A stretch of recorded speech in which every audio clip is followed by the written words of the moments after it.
Now, we have been talking about spiritual disciplines, and we are coming down to the end of our study. We have two more left, counting today. And today we are going to talk about the spiritual discipline of service. Being a Christian is not a spectator sport. God has designed us to serve. He has designed us to minister in His name. In the Gospel of Matthew, chapter 20, verses 24 through 28, Jesus makes this point secure and gives us the example to follow. Two of his disciples, James and John, had come to Jesus and asked if they could sit on his right hand and in his left hand in the kingdom. They even got their mother involved in this quest for honor.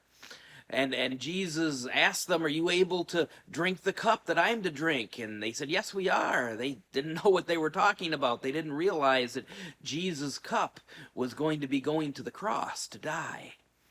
But Jesus, looking into the future, said, "You will drink that cup." They would suffer for their faith in Jesus as they began their ministry when Jesus returned to heaven. But the other disciples weren't happy. In verse 24 of Matthew 20 says, when the other 10 heard about this, they were indignant with the two brothers. But Jesus called them together and said, "You know that the rulers of the Gentiles lord it over them, and their high officials exercise authority over them. Not so with you. Instead, whoever wants to become great among you must be your servant. And whoever wants to be first must be your slave, just as the Son of Man did not come to be served, but to serve, and to give his life as a ransom for many." See, Jesus set us the ultimate example of what it means to be a servant, what it means to serve. And the first thing we see here is that as Christians, we are not to be like the world. We are not to be striving for fame and glory and power and prestige. No, instead, we want God to use us. We want to be his servants. And Jesus is the ultimate example. He, on the night before he was crucified, he gave them the example of humility as he washed their dirty feet. The job for the lowest of slaves in the house, and Jesus, the Lord and Master, did it himself. And then he gave the greatest example of service as he went to the cross to die for us. This is not the way the world thinks.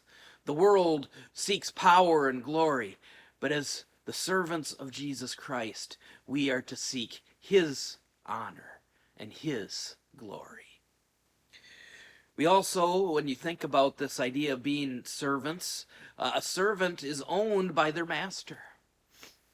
The Apostle Paul would later say that we are not our own, we have been bought with a price, and therefore we are to glorify God in our bodies and with our lives.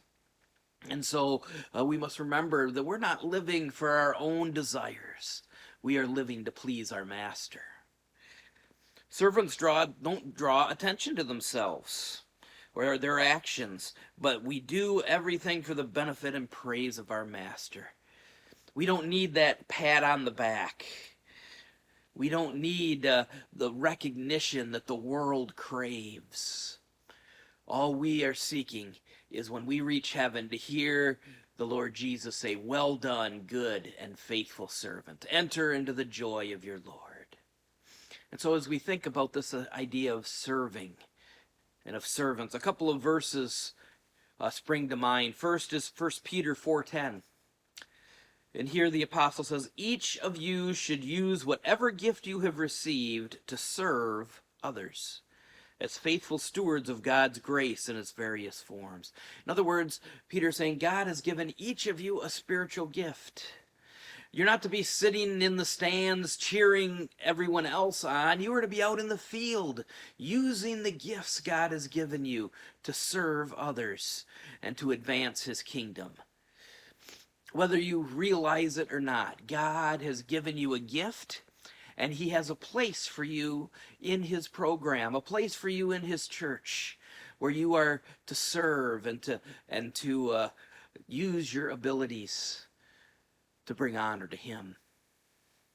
And then in Colossians 3:23 and 24, it says, whatever you do, work at it with all your heart, as working for the Lord and not for human masters, since you know that you will receive an inheritance from the Lord as a reward, because it is the Lord Christ you are serving. See, how can we serve for the honor of God? We remember that we are servants of the Lord Jesus Christ, the one who went to the cross and paid our debt of sin by dying in our place. And with such great love shown to us, we in return should show great love by serving him.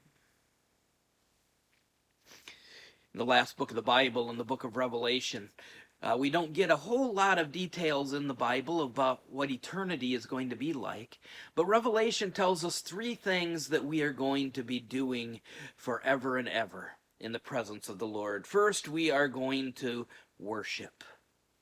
Revelation 15:4, it says, who will not fear you, Lord, and bring glory to your name? For you alone are holy, and all nations will come and worship before you, for your righteous acts have been revealed. For all eternity, we are going to worship the Lord. Second thing Revelation says that we are going to do is we're going to reign. In Revelation 22:5, it says, they will reign forever and ever. I don't know what that's going to entail, but in some way we are going to rule. We are going to have a position of authority. We are going to reign with Christ. And whatever that means, it's going to be wonderful. We are going to worship for all eternity. We're going to reign for all eternity. And the third thing Revelation says that we are going to do forever, Revelation 22:3, and the throne of God and the Lamb will be in the city, and his servants will serve him. For all eternity, we will be serving the Lord in recognition and appreciation for all he has done for us. I don't know what that's going to entail either. I don't know what kind of service we will be doing.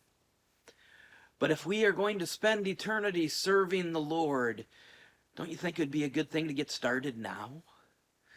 Practice makes perfect, as they say, and we need to be practicing service now. We need to be giving our lives in ministry to the Lord. And there are many ways that we can do that, many opportunities both within the church and outside of the church where we can serve. You know, we should be serving in the church. God has a place for each one of us, but we need to be serving right where we live as well.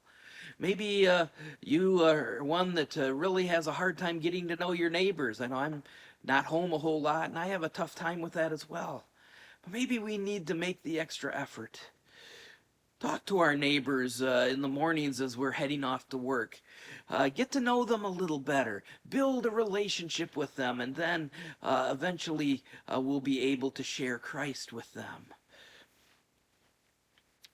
Maybe have a neighborhood block party. I don't know, whatever it is that you feel the Spirit leading you to do, that you can serve the community that you live in and bringing them not only physical needs but spiritual needs as well.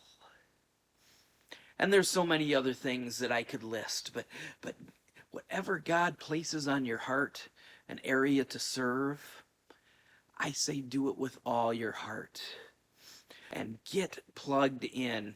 Don't just sit in the stands anymore, but instead be a servant of Jesus Christ and use the gifts and talents he's given you to serve the Lord.